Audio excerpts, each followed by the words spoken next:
నమస్తే, welcome to big TV. నేను మీ గౌతమి.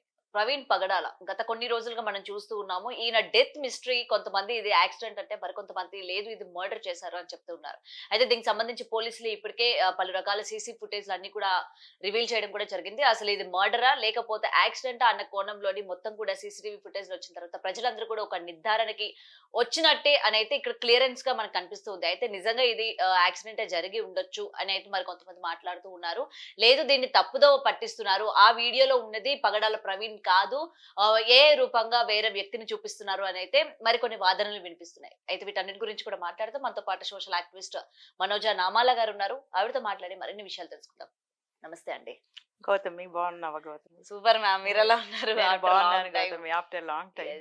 ప్రవీణ్ పగడాల ప్రత్యేకంగా ఇది మీకు కొంచెం పర్సనల్ గా మాట్లాడాల్సిన విషయం. అవును. ఎస్. మొత్తం ఈ ఇన్సిడెంట్ స్టార్టింగ్ నుంచి చూసుకుంటే ఇది అందరూ కూడా యాక్సిడెంట్ అనుకున్నారు. బట్ ఏంటంటే ఆయన ఒంటి పైన ఎక్కడ కూడా గాయాలు లేవు. ఫేస్ మీద ఉన్న గాయాల వలన క్వశ్చన్స్ అనేవి రైజ్ చేశారు. ఇది మర్డరు. ఎందుకంటే గతంలోని ఆయన్ని థ్రెటనింగ్ చేస్తూ కొన్ని వీడియోలు ఉన్నాయి. ఆయన కూడా కొన్ని విధాలుగా చెప్పడం కూడా జరిగింది. థ్రెట్ చేస్తున్నారు అని చెప్పి వాదిస్తూ ఉన్నారు. ఇది మర్డరే అని. అయితే నిన్నటికి పోలీసులు మొత్తం కూడా సీసీటీవీ ఫుటేజ్ ఆయన స్టార్ట్ అయిన దగ్గర నుంచి విజయవాడ, కేసర అన్ని పరిసరాల్లోని సీసీటీవీ ఫుటేజ్లు బయట పెట్టినా సరే ఇంకా జనాలు దాన్ని తీసుకోలేకపోతున్నారు. అతను కాదు ఇది ఏఐ అని చెప్పి కూడా. సో మీ వైపు మీ వర్షన్ ఏంటి? మీరు నమ్ముతున్నారా ఆయన ఇది యాక్సిడెంట్ అని చెప్పి నమ్ముతున్నారా, లేకపోతే కక్షపూరితంగా చేసినది అని మీరు ఏ విధంగా అనుకుంటున్నారు అసలు? పగడాల ప్రవీణ్ గారు 25వ తారీఖు ఆయన చనిపోయారని తెలిసింది. సో అంతకుముందు కూడా నేను ఆయన వీడియోలు పెద్దగా చూడలేదు, కానీ ఆయన ఎప్పుడైతే ఇలా మరణించాడని తెలిసిన మరుక్షణం నేను యూట్యూబ్లో వెతకడం మొదలుపెట్టాను. మంచి స్పీకర్ ఆయన, అందులో ఎటువంటి సందేహం లేదు. డిబేటింగ్లో నెంబర్ 1. తర్వాత అనాథ పిల్లల్ని వాళ్ళ పిల్లలతో పాటు కొంతమంది పిల్లల్ని, ఆడపిల్లల్ని దత్తత తీసుకుని పెంచుతున్నారు. తర్వాత జాలి కలిగిన మనిషి, ప్రేమ కలిగిన మనిషి. తర్వాత ఎంతోమంది పిల్లలకు బైబిల్ కోర్సులు ఇస్తున్నాడు ఆయన. దానిలో భాగంగానే ఆయన ఆ ఒక విలేజ్కి వెళ్ళడానికి, ఈస్ట్ గోదావరి డిస్టిక్లో ఒక విలేజ్కి బయలుదేరారు. దానిలో భాగంగా ఆ బండి తీసుకెళ్ళి అక్కడ పెడితే తిరగడానికి యాక్సెస్ బాగుంటుంది, ట్రాఫిక్లో కార్లు ఇవి కష్టం అనేటువంటి ఉద్దేశంతోనే హైదరాబాద్ నుంచి ఆ బుల్లెట్ బండి ఏదైతే ఉందో, రాయల్ ఎన్ఫీల్డ్ అనుకుంటారు, అది తీసుకుని ఆయన ప్రయాణం చేయడం జరిగింది. వాస్తవంగా ఆయన ప్రయాణం చేసేటువంటి దారిలో అసలైన సీసీ ఫుటేజెస్ లేవు. ఇవన్నీ కూడా కల్పించినవి. ఆయన లాగా ఉన్న ఒక మనిషిని పెట్టి ఆయన డ్రెస్ లాంటి సిమిలర్ డ్రెస్సులు వాళ్ళకి వేసేసి ఎక్కడ కూడా హెల్మెట్ అనేది తీయకుండా, అదే ప్రవీణ్ గారు అనుకోండి, ఒక్కసారి కాకపోయినా ఒక్కసారైనా హెల్మెట్ తీస్తారు కదా. పైగా పగడాల ప్రవీణ్ గారు వేసుకున్నటువంటి ప్యాంట్ ఏదైతే ఉందో అది ఆయన వేసుకుంది ఇక్కడ వేరేది ఉంది. ఎవరైతే ఇప్పుడు సీసీటీవీ ఫుటేజ్ వైరల్ అవుతుందో దాంట్లో ఉన్నటువంటి డ్రెస్ పూర్తిగా డిఫరెంట్గా ఉంది. ఓకే. సో అక్కడ కూడా కొంచెం మనకి డౌట్స్ ఉన్నాయి.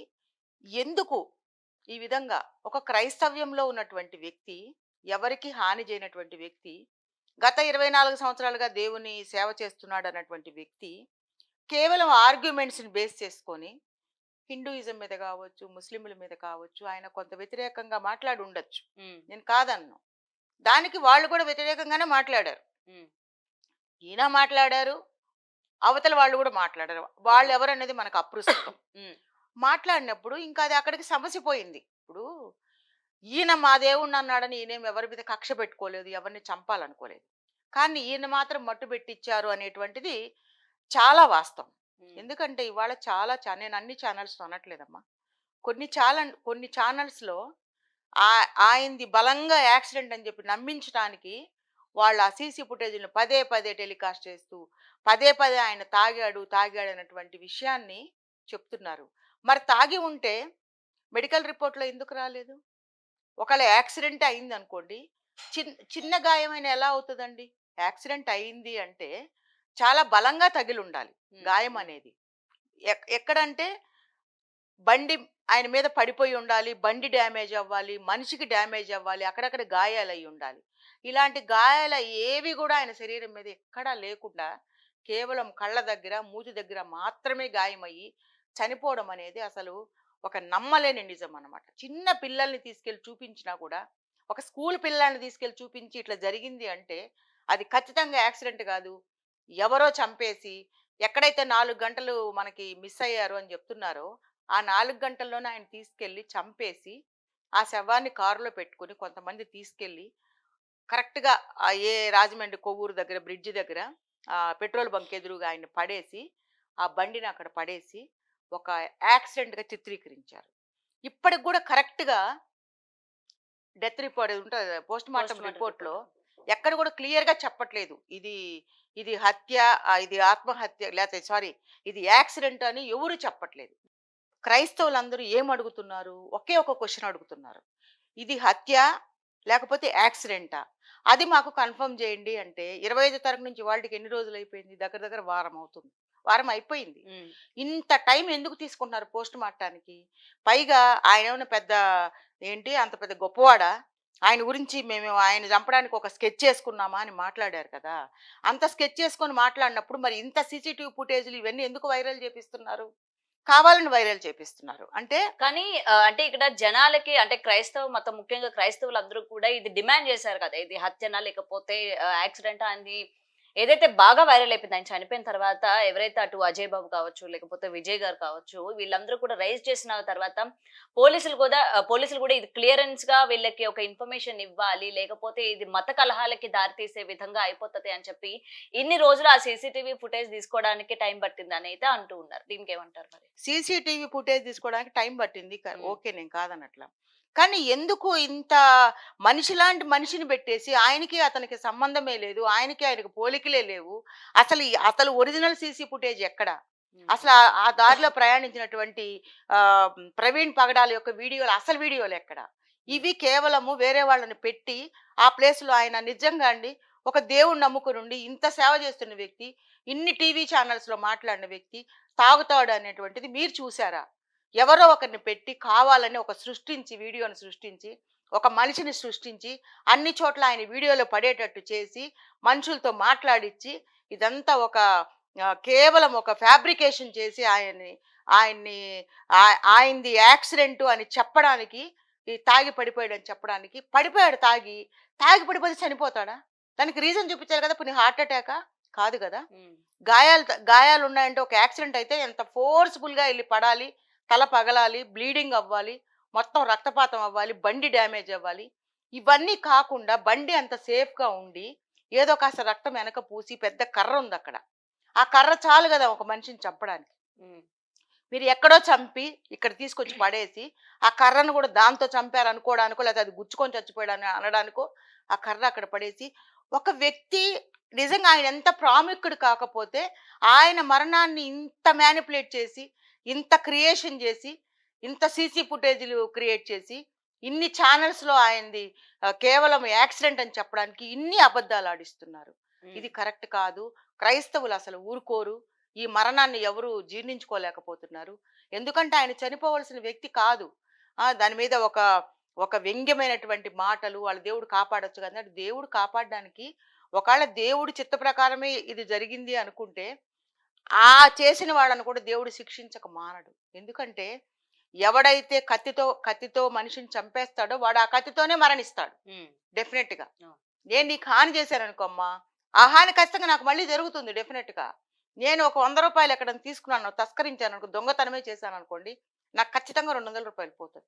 అలాగే ఒక మనిషిని అన్యాయంగా, నిర్దాక్షిణ్యంగా, ఒక నోటి మాటతో ఎదుర్కోలేక, ఆయన్ని దారుణంగా అంటే ఆయన యొక్క ఉన్నతిని, ఆయన యొక్క నాలెడ్జ్‌ని యాక్సెప్ట్ చేయలేని వాళ్ళు ఎవరన్నా కానివ్వండి వాళ్ళు. నేను పలాని వాళ్ళు, పలాని హ్మ్. పేరు హ్మ్. హ్మ్. అనట్లేదు. హ్మ్. ఎవరో చంపారు. ఎవరు చంపారనేది గవర్నమెంట్ సపోర్ట్ చేయాలి. పట్టుకోవాలి. అండ్ ఆ మేడం ఇప్పుడు దోషుల్ని ఆయన మందు షాప్ శిక్షించాలి. దగ్గర కూడా ఆయన స్కాన్ చేస్తున్నట్టు విజువల్స్‌లో క్లియర్‌గా ఆయన ఫేస్ చూపిస్తున్నట్టు కూడా మనకిక్కడ విజువల్స్ కూడా ఎక్కడ వచ్చినాయి కదా! క్లియరెన్స్ ఉంది హ్మ్. గౌతమి? ఎక్కడ హెల్మెట్ ఎక్కడైనా తీసినట్టుందా? హ్మ్. ఒకవేళ నిజంగా ఆయన ప్రవీణ్ పగడాలైతే ఒక షాప్‌కొచ్చినప్పుడు హెల్మెట్ తీయొచ్చు కదా! హ్మ్. టీ తాగారని చెప్తున్నారు. పెట్రోల్ బంక్ దగ్గర ఒక చోటనే హెల్మెట్ తీస్తాడు కదా! తీయకుండా అలా ఫిక్స్ చేసుకొని ఉండరు కదా! మరి తీయకుండా ఉంచారు అంటే అర్థం ఏంటి? ఆ ప్రవీణ్ పగడాల ఈ సీసీటీవీ ఫుటేజ్ ఉన్న మనిషి ఒకరు కాదు. 100% ఒకరు కాదు. ఇదంతా సృష్టించినటువంటిది. హ్మ్. ఒకవేళ అలా తాగి ట్రావెల్ చేశాడంటే అది తప్పే కాదనట్ల. కానీ ఎలా చనిపోయాడో చెప్పాలి కదా! హ్మ్. ఎలా చనిపోయాడు? యాక్సిడెంట్ అంటున్నారు మీరు. దేనికన్నా గుద్దుకుంటే బలంగా దెబ్బ తగలాలి కదా, తల పగిలిపోవాలి కదా, నర్వస్ సిస్టమ్ లో బ్లడ్ ఆ బ్రెయిన్ కి ఆగిపోవాలి కదా, హార్ట్ అటాక్ ఉండాలి కదా, లేదా ఏదైనా ఈ ట్రావెలింగ్ చేసి ఏదైనా హార్ట్ అటాక్ వచ్చి పడిపోతే అలాగా మరణం జరిగి ఉండాలి కదా. మరి ఎందుకు పోస్ట్ మార్టం రిపోర్ట్ ఇంత డ్రాగ్ ఆన్ చేసి ఇన్ని రోజుల తర్వాత ఇచ్చి దానిలో సరి అయిన క్లారిటీ లేకుండా ఎందుకు పోస్ట్ మార్టం రిపోర్ట్ ఇచ్చారు? ఈ రోజు పోస్ట్ మార్టం రిపోర్ట్ లో ఆయనది యాక్సిడెంట్ కాదు అని ఇచ్చిన కొన్ని కొన్ని ఛానల్స్ రాశారు యాక్సిడెంట్ కాదు అని. మరి కొన్ని అది అది నమ్మాలా లేదా మనం? అసలు అదంతా కాదు. కానీ మెయిన్ క్రిస్టియానిటీ ఉన్న పెద్ద పెద్ద పాస్టర్స్ ఎవరైతే ఉన్నారో ఈ రోజు ఈ ఇష్యూ పైన వాళ్ళ వాయిసెస్ రైజ్ చేసిన వాళ్ళు కేఏ పాల్ కావచ్చు, ఇలా వీళ్ళందరూ మీరే క్రిస్టియానిటీలో ఉన్న వాళ్ళని తప్పుదో పట్టించారు, లేకపోతే ఇది యాక్సిడెంట్ అని చెప్పి మరి కొంతమంది వాదిస్తూ ఉన్నారు. ఏం చెప్తారు మరి దీని ఒక గురించి? ఇష్యూ జరిగినప్పుడు రకరకాలుగా మాట్లాడతారమ్మా. అది వాళ్ళు సపోర్టివ్ గా మాట్లాడొచ్చు, ఎగెనెస్ట్ గా మాట్లాడొచ్చు, ఆయన ఉన్నతిని చూసి ఓర్చుకోలేని వాళ్ళు వాళ్ళ కమ్యూనిటీలో వాళ్ళే మాట్లాడి ఉండొచ్చు. అవన్నీ అనవసరం ఇక్కడ. అసలు ప్రవీణ్ పగడాలది యాక్సిడెంటా, మర్డరా? రెండే విషయాలు ఇక్కడ. రెండు విషయాలు క్లియర్ గా ఒక్కటి క్లారిఫై చేయడానికి ప్రభుత్వానికి ఇంత టైం ఎందుకు పడుతోంది? ఇంకా ఏమి ఎంక్వైరీ కావాలి? పోస్ట్ మార్టంలోనే తెలియాలి కదా, అది చంపేశారా లేకపోతే యాక్సిడెంట్ అనేది తెలియాలి కదా. Simple logic. యాక్సిడెంట్ జరిగినప్పుడు బారికేడ్స్ పెట్టడము, ఎక్కడైనా ఒకటి చిన్న జరిగితేనే చుట్టూతో దానికి చుట్టూ ఒక ఫెన్సింగ్ లాగా పెట్టేసేసి ఎవరిని అలౌ చేయకుండా ఉంటారు. కానీ సాయంత్రం వరకు కూడా దాన్ని అంత నిర్లక్ష్యంగా ఎందుకు వదిలేశారు? ఎందుకు అంత జాగు చేశారు? ఎందుకు అంత లేట్ చేశారు? ఒక ఇన్సిడెంట్ జరిగి ఇమ్మీడియట్ గా రావాలి. ఆయన బ్యాగు, ఆయన సెల్ ఫోన్ హ్యాండ్ ఓవర్ చేసుకున్నోళ్ళు ఆ బైక్ కూడా ఎవరు ముట్టుకోకుండా చేయాలి. అప్పటికే చాలా మంది జనాలు ముందుకు రావడము, అదంతా టచ్ చేయడం, ఇదంతా నాకు ఈ విషయము జ్ఞాపకం చేసుకుంటే ఒక ఇన్సిడెంట్ గుర్తొచ్చిందమ్మా. కలకత్తాలో అమ్మాయి కేసులో హంతకుడు ఎవరైతే అమ్మాయిని పాడు చేసి వెళ్ళిపోయాడు, హంతకుడు కాదు అది రేపిస్ట్, వెళ్ళిపోయిన తర్వాత అక్కడ బారికేడ్స్ పెట్టి ఎవరు రాకుండా ప్రొటెక్ట్ చేయకుండా ఎవిడెన్సెస్ మాయం చేయడానికి మనుషులందరినీ గుమిగుడి ఇచ్చేశారు. అక్కడ ఇమీడియట్ గా ఒక కన్స్ట్రక్షన్ స్టార్ట్ చేసేసారు, ఆ రెనోవేషన్ మొదలు పెట్టేశారు. అంత గందరగోళం అవడానికి, అంటే అవన్నీ మాఫ్ అయిపోవడానికి చేశారు. ఇప్పుడు ఈ కేసులో కూడా అదే అనుకోవాలి కదా. జనాలందరూ వచ్చేసారు, బైక్ను ముట్టేసుకున్నారు, అందరు చూస్తున్నారు. ఇంకా అందులో మనకి ఎవిడెన్స్ ఫింగర్ ప్రింట్స్ ఎలా దొరుకుతాయమ్మా? ఇవన్నీ ఎందుకు? ఎవరో బూట్ కాల్ ఆయన శరీరం మీద ఉంది అన్నప్పుడు ఆ బూట్ కాల్ ఎవరిది అది తెలుసుకోవాలి కదా. అది కనుక్కొని చెప్పాలి కదా ప్రజలకి. ఎన్ని రోజులు టైం తీసుకుంటారు? వాళ్ళే అంటున్నారు ఈయనేమైనా పెద్ద గొప్పవాడా, ఏమైనా ఈయన ఊడిపడ్డా, ఈయన చంపడానికి ఒక ప్లానింగ్ వెయ్యాలా అని కామెంట్స్ చేస్తున్నారు కదా. మరి అంత సింపుల్ ఇష్యూ అయినప్పుడు ఇన్ని రోజులు ఎందుకు టైం తీసుకుంటున్నారు? అంటే వీళ్ళు ఎవిడెన్స్లు సృష్టించడానికి టైం తీసుకున్నారు అంతే కదా. ఒక డూప్లికేట్ని పెట్టి, ఆయన లాంటి వ్యక్తిని పెట్టి, ఆయన తాగినట్టుగా నిజంగా దేవుని సేవ కూడా అలా చేశాడంటే ఎవరు నంబర్, ప్రజలు నమ్మరు. అంత పిచ్చోళ్ళు పాస్టర్స్ తాగరా అండి? తాగరు. ఎందుకు తాగుతారు? వాళ్ళు దేవుడిని నమ్ముకున్నారు, దేవుడికి కమిట్మెంట్ అవుతారు. వాళ్ళు చేసే తప్పులే దశంభాగం అడుగుతున్నారనో కానుకలు ఏదో తీసుకుంటున్నారనే తప్ప అదొక్కటి అడుగుతారు. ఎందుకంటే వాళ్ళకి జీవనోపాధి ఏం ఉండదు. ఇంకా వాళ్ళు బ్రతకడానికి దేవుడు డైరెక్ట్ గా దేవుడికి వాళ్ళు కానుకలు ఇవ్వరు. వాళ్ళు తీసుకుంటారు, వాళ్ళు వాడుకుంటారు, ప్రజలకు పంచి పెడతారు. ఇప్పుడు ఎంతో మంది సేవ చేస్తున్నారమ్మా, కొన్ని వేల మందికి భోజనాలు పెడుతున్నారు. అవన్నీ ఊరికే వస్తాయా? ఒక ఆదివారం చర్చి రన్ చేయాలంటే కొన్ని లక్షలు ఖర్చు అవుతుంది. ఒక పెద్ద ఫంక్షన్ హాల్ తీసుకుని రన్ చేయాలంటే లక్షలు ఖర్చు పెట్టాలి ఒక్క రోజుకి. అలాంటప్పుడు ఆ డబ్బులన్నీ ఎక్కడి నుంచి తెచ్చిస్తారు? పాస్టర్లు అందరూ గొప్పవాళ్ళే ఉండరు కదమ్మా. ఇలా ఎదిగినోళ్ళు దేవుడి ప్రేరేపణతో దేవుడి వాక్యం అందిస్తున్నారు, దేవుడి వాక్యం ద్వారా జనాలకు స్వస్థత ఇస్తున్నారు, ఎన్నో మహిమ కార్యాలు, అద్భుత కార్యాలు దేవుడు చేస్తూ, ఎవరి నమ్మకం వాళ్ళది. అదే ఎవరి నమ్మకం వాళ్ళది. నేను ఎవరిని కించపరిచి మాట్లాడలేదు. కాకపోతే ప్రవీణ్ ప్రగడాల హత్య కేసుని ఇంత హై లెవెల్ కి తీసుకెళ్లకుండా దీన్ని స్టార్టింగ్ లోనే హత్య లేకపోతే యాక్సిడెంట్ అనేది చెప్పడానికి ఇంత టైం తీసుకోవడం ఎందుకు? ఇప్పుడు మరి మిగిలిన క్రైస్తవులంతా దాన్ని గోల్ చేస్తున్నారు అనడం ఎందుకు? ఒక్కొక్కరు ఇంటర్వ్యూలు తీసుకుని వాళ్ళలో ఉన్నటువంటి, ఇప్పుడు నన్ను అడిగారు, నేను కూడా అలాగే రియాక్ట్ అవుతాను. ఎందుకంటే ఇది అన్యాయం. అతను ఏ కులం వాడన్నా కానివ్వండి, ఏ మతం వాడన్నా కానివ్వండి, ఒక మంచి వక్త, ఒక మంచి డిబేట్ చేయగల వ్యక్తి, ఒక మంచి పనులు చేసినటువంటి వ్యక్తి ఆర్గ్యుమెంట్ చేసినంత మాత్రాన అతను చెడ్డవాడు ఎలా అవుతాడు? మీరు దమ్ము ధైర్యం ఉన్నవాళ్ళు ఎవరైనా సరే ఆయనతో ఆర్గ్యుమెంట్ చేయండి, ఆయనతో మాట్లాడండి, గెలవండి. అలా మనిషిని చంపేయాలనేటువంటి దుర్మార్గాన్ని కొడికట్టడం అనేది కరెక్ట్ కాదు.